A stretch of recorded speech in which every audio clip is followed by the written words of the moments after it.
Welcome back everyone. हम आज अपनी अकाउंटिंग इक्वेशन को कंटिन्यू करेंगे और आज हम सीखेंगे डबल एंट्री कॉन्सेप्ट के बारे में। डेबिट क्रेडिट रूल क्या होते हैं और इन डेबिट क्रेडिट रूल के ज़रिए हम कैसे एक एंट्री पास करते हैं, ये चीज़ें हम आज सीखेंगे। सबसे पहले तो हमने हिस्ट्री ऑफ अकाउंटिंग में पढ़ लिया था कि ये जी लुका पिकोली ने डबल एंट्री का कॉन्सेप्ट इंट्रोड्यूस कराया था। उसने डेबिट क्रेडिट रूल का फाउंडेशन रखा था। इसने कहा था कि हर ट्रांजैक्शन का हर ट्रांजैक्शन का जो डबल एंट्री कॉन्सेप्ट है वो ये कहता है कि जो हर ट्रांजैक्शन है ना, एवरी ट्रांजैक्शन हैज़ एटलीस्ट उसके क्या होते हैं, टू इफेक्ट्स होते हैं जिनका बैलेंस इक्वल होता है। यानी कि या तो उसमें कुछ आइटम्स डेबिट हो रही होंगी और कुछ आइटम्स क्रेडिट हो रही होंगी और दोनों का बैलेंस इक्वल होगा। ये हमारा डबल एंट्री कॉन्सेप्ट है। अच्छा, हमने अकाउंटिंग इक्वेशन पढ़ी, हमने कहा asset equals to capital plus liability. ठीक, ये हमारी अकाउंटिंग इक्वेशन थी। हमने इस साइड को डेबिट साइड कह दिया, इस साइड को क्रेडिट साइड कह दिया। अच्छा, हमने क्यों कहा, क्यों हम कह रहे हैं कि ये डेबिट साइड और ये क्रेडिट साइड है। अब जैसे आपने देखा हो, प्लस साइन की कोई लॉजिक होती है नहीं, माइनस साइन की कोई लॉजिक होती है नहीं, ये बस साइन है। तो डेबिट और क्रेडिट भी एक तरह का साइन है अकाउंटिंग की लैंग्वेज में, ठीक है, जो कि शो करेगा अगर एसेट डेबिट हो रहा है तो वो इंक्रीज को शो करेगा, और अगर कैपिटल और लायबिलिटी किसी बिजनेस में इंक्रीज हो रहे हैं, यानी कि ऑनर ने इन्वेस्टमेंट कर दी बिजनेस के अंदर, लोन ले लिया बिजनेस ने, तो ये साइड क्रेडिट होगी जो कि शो करेगी दोनों चीज़ों का इंक्रीज। अच्छा, बहुत सारे ना, ये मैंने हिस्ट्री में भी बात की थी और अपने पुरानी वीडियोस में भी बात की थी कि लोग कहते हैं कि जो जैसे मैं ये लिख रही हूँ DR, ये डेबिट को प्रेजेंट करता है, ठीक है। लोग कहते हैं ये DR stands for differentia, credentia, CR stand for credentia. अच्छा, अब हम जिस चीज़ को फॉलो कर रहे हैं ना, हम प्रॉपर स्टैंडर्ड्स को फॉलो कर रहे हैं और स्टैंडर्ड्स में कोई ऐसी बात नहीं लिखेगी। हम DR कहते हैं डेबिट रिकॉर्ड और CR कहते हैं क्रेडिट रिकॉर्ड, ठीक है। CR stands for credit record, ठीक हो गया। अच्छा, अब डेबिट रिकॉर्ड और क्रेडिट रिकॉर्ड, अब लोगों ने इसके अलग अलग ऑथर्स जो थे अकाउंटेंट, उन्होंने अलग अलग मीनिंग निकाले। ये सारा कुछ बाद में है। आपका स्टैंडर्ड क्या कहता है, आपका स्टैंडर्ड कहता है कि इनको बिल्कुल एज अ साइन लो, ठीक है। क्या लो, एज अ साइन लो, जैसे कि प्लस को लेते हो, जैसे कि माइनस को लेते हो, ठीक। तो अब हमने क्या कहा कि अकाउंटिंग इक्वेशन की ये वाली साइड क्या होगी, डेबिट होगी, और जब भी दूसरी साइड में इंक्रीज शो हुआ, यानी कैपिटल और लायबिलिटीज में इंक्रीज शो हुआ, तो वो क्या होगा, क्रेडिट होगा। और अगर ये चीज़ कम हुई तो ये क्रेडिट हो जाएगी, अगर कैपिटल और लायबिलिटीज कम हुई तो ये डेबिट हो जाएंगी, साइंस उल्टे हो जाएंगे, ठीक है। तो ये बात यहाँ लिखी गई है कि इंक्रीज हुआ या डिक्रीज हुआ। अब हमने बात की तो हम इस टेबल को ना फिल करने की कोशिश करते हैं, ठीक। हमने कहा हमें पता है हमारी अकाउंटिंग इक्वेशन क्या है, asset equals to capital plus liability. हमने कहा था ये साइड इंक्रीज हो तो क्रेडिट आएगी, ये साइड इंक्रीज हो तो डेबिट आएगी। ये इंक्रीज के साथ और डिक्रीज हो तो ये क्रेडिट हो जाएगी और ये डेबिट हो जाएगी, ठीक है। ये रूल्स हैं जिनको याद करना है, ठीक। तो अब हम ना इस फॉर्म को फिल करने की कोशिश करते हैं। अपने जहन में अकाउंटिंग इक्वेशन लाओ, दोनों चीज़ें बराबर साइड पे रखो, ठीक है। और इसको बताओ कि जब एसेट एसेट इंक्रीज होगा तो डेबिट होगा या क्रेडिट? डेबिट। ठीक है। कैपिटल इंक्रीज होगा तो क्या होगा? क्रेडिट। लाइबिलिटी इंक्रीज होगी तो क्या होगा? क्रेडिट। और जब ये चीज़ें डिक्रीज होंगी, जैसे कि एसिड डिक्रीज हुआ तो हम इसको क्रेडिट करेंगे और कैपिटल डेबिट करेंगे। ठीक है। अच्छा, अब याद कैसे रखना है कि बाय डिफ़ॉल्ट, क्या बाय डिफ़ॉल्ट जब एसिड इंक्रीज होगा तो डेबिट होगा, कैपिटल इंक्रीज होगा तो क्रेडिट होगा, लायबिलिटी इंक्रीज होगी तो क्रेडिट होगी। ये सब इंक्रीज वाला याद रख लो, डिक्रीज वाला उनका ऑपोजिट करना है तो वो खुद हो जाएगा। अब ये चीज़ कैसे आएगी? ये चीज़ प्रैक्टिस से आएगी। ठीक है। तो हमने क्या देखा? हमने देखा डेबिट क्रेडिट रूल के बारे में। ठीक है। अच्छा, अभी फ़िलहाल इस चीज़ को छोड़ो, फ़िलहाल इसको छोड़ो। ये मैंने किया था। चलो हम एक काम करते हैं, हम इस क्वेश्चन को पकड़ते हैं।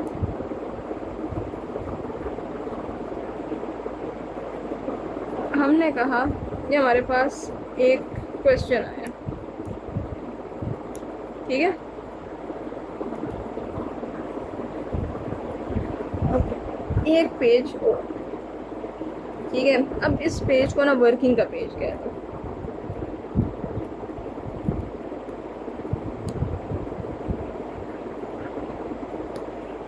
ठीक।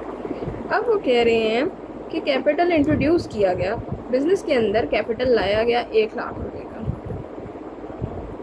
तो हम अकाउंटिंग इक्वेशन पढ़ चुके हैं। इसमें हुआ क्या?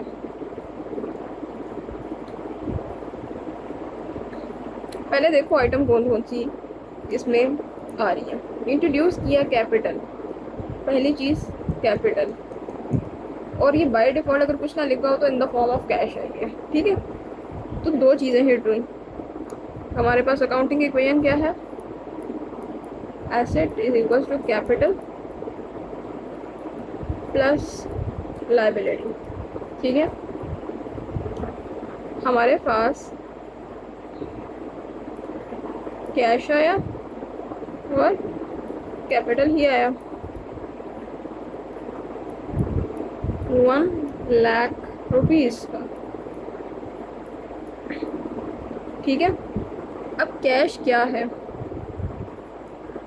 कैश एक एसेट है। एसेट इंक्रीज होगा तो वो डेबिट होगा। किस अमाउंट से? 1,00,000 से। कैपिटल क्या है? कैपिटल कैपिटल ही है, मैंने इसको सब कैटेगरी में भी डिवाइड किया। कैपिटल हमारा इंक्रीज हुआ, जब कैपिटल इंक्रीज होता है तो वो क्रेडिट कहलाएगा। ठीक हो गया इस अमाउंट से। तो अब हम देखते हैं कि हम एंट्री पास कैसे करते हैं।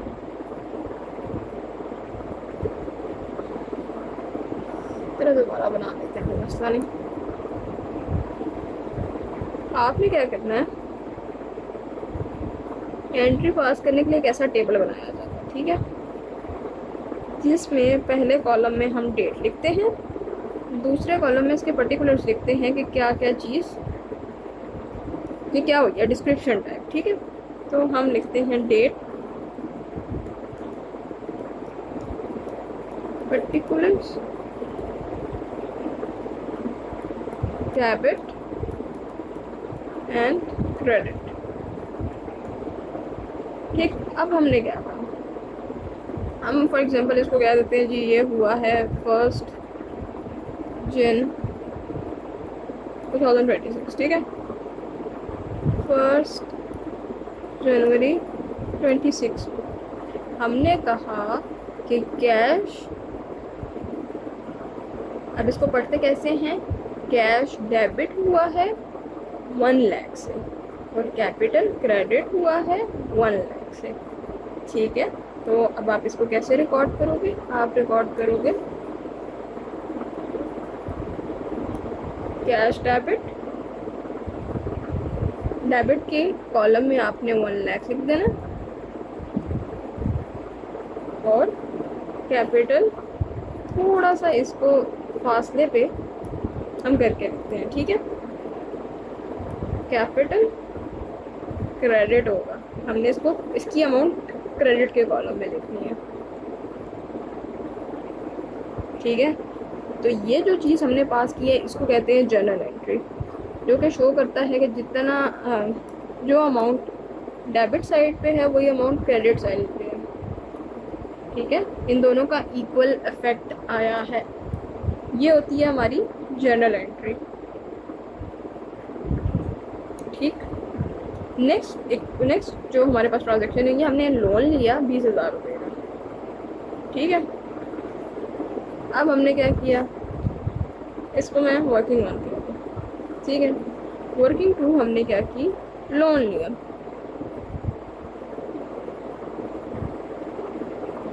हम वही asset equals to capital plus liability, ठीक है।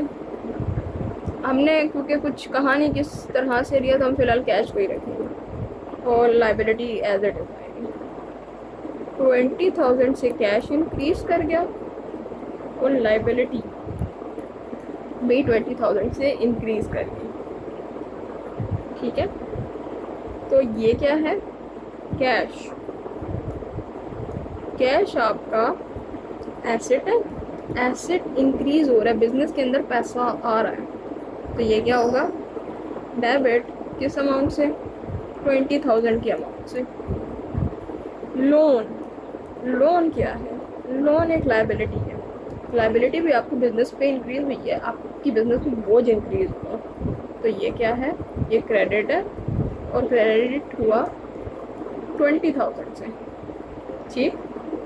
तो अच्छा, एक चीज़ और हमने बात की हुई थी कि हम अपने सप्लायर से लेंगे, तो हमने बात की हुई थी कि लोन लिया, अच्छा हमने उधार लिया, लाइबिलिटी हुई है, भूलना नहीं है कि जब भी लाइबिलिटी हो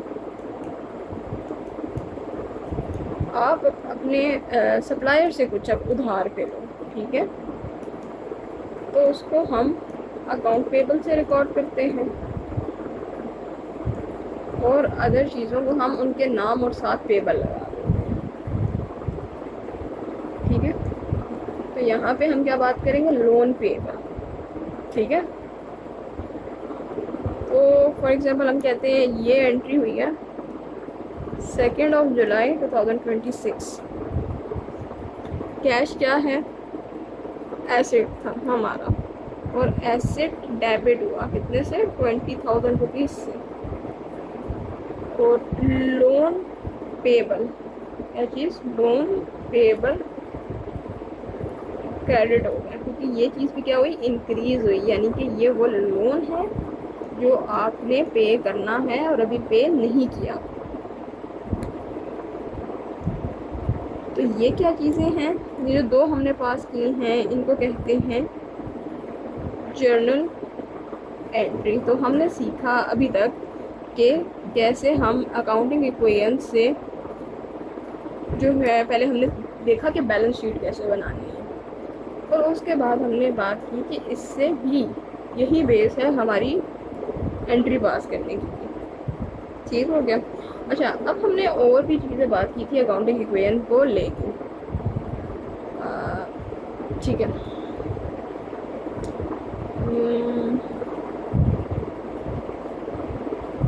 एक मिनट नहीं वो तो ये हमने बात की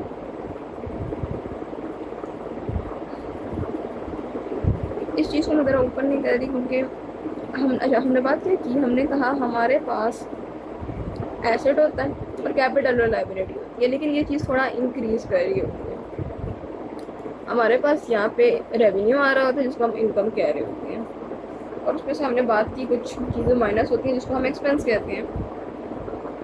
और कुछ गेन्स होते हैं। ठीक है, अब हमने क्या करना है, ये नेगेटिव साइड है, हम इसको पॉजिटिव ले आते हैं। सारे प्लस की चीज़ों को एक साइड पे कर देते हैं और दूसरी साइड पे भी पॉजिटिव ले आते हैं। हम यहाँ पे पॉजिटिव ले आए और इस तरफ भी पॉजिटिव ले आए। और हमने जहाँ जैसे बात की थी कि ये वाली साइड क्या कहलाएगी, जब भी इंक्रीज होगी तो ये डेबिट होगी, यानी जब भी एसेट आपके बिजनेस में आया तो वो डेबिट। जब भी एक्सपेंस आपने इनकर किया, यानी कि जब भी एक्सपेंस इंक्रीज हुआ, इनकर किया, तो वो भी क्या होगा, डेबिट। जब भी ऑनर बिजनेस में पैसा लेके आया, क्रेडिट। जब भी आपने कोई लाइबिलिटी ली, जैसे लोन लिया, क्रेडिट। जब भी आपने कोई इनकम अर्न की, क्रेडिट, ये भी क्रेडिट। जब भी आपने किसी अदर एसेट को सेल करके पैसा लिया या गेन जनरेट किया, तो वो भी क्रेडिट। तो ये सारी साइड क्या हो जाएगी, क्रेडिट, और ये सारी साइड डेबिट। तो अब अपने टेबल को हम जो कंप्लीट टेबल बनाते हैं वो ये है, एसेट और एक्सपेंस जब भी इंक्रीज करेंगे डेबिट, और लाइबिलिटी कैपिटल रेवेन्यू जब इंक्रीज करेंगे क्रेडिट, बाकी उसका ऑपोजिट होगा। तो ये चीज़ अपने पास नोट करके लिख लेंगे, ये टेबल। और जैसे मैंने बताया कि पहले अपने पास वर्किंग में लिखो, जितनी प्रैक्टिस करोगे वर्किंग के अंदर प्रैक्टिस करते जाओ। जैसे कि कैश है, कैश को लिखो, कैश क्या है, एसेट, एसेट इंक्रीज हुआ, डेबिट। ठीक है, फिर क्या करने की कोशिश करो, इस चीज़ को आहिस्ता आहिस्ता क्वेश्चन करने के बाद इसको अपने माइंड में बिठाओ कि भाई एक चीज़ है, एक आइटम है, ये क्या है, ये एसेट है। उसके बाद उसको उस चीज़ को वर्किंग में करना छोड़ दो। लेकिन अभी स्टार्टिंग में लेक्चर्स हैं, जब हम आई कैप के क्वेश्चन सॉल्व करने लगेंगे ना, आई कैप के जितने भी पास्ट पेपर के क्वेश्चन, तब ये वर्किंग नहीं करती। ठीक है, तब माइंड में सोचते हैं। और तब भी अगर कुछ बहुत मुश्किल लगे ना तो बना लेनी है वर्किंग। ठीक है, और लेकिन अभी क्या करना है, सबको वर्किंग के साथ सॉल्व करना है। और इस वीडियो के जो डिस्क्रिप्शन है, इसके अंदर एक व्हाट्सएप के चैनल का लिंक दे दिया जाएगा, ताकि प्रैक्टिस क्वेश्चन उसके अंदर मैं प्रोवाइड कर दूँगी और उनकी प्रैक्टिस करके उनको सॉल्व करना है।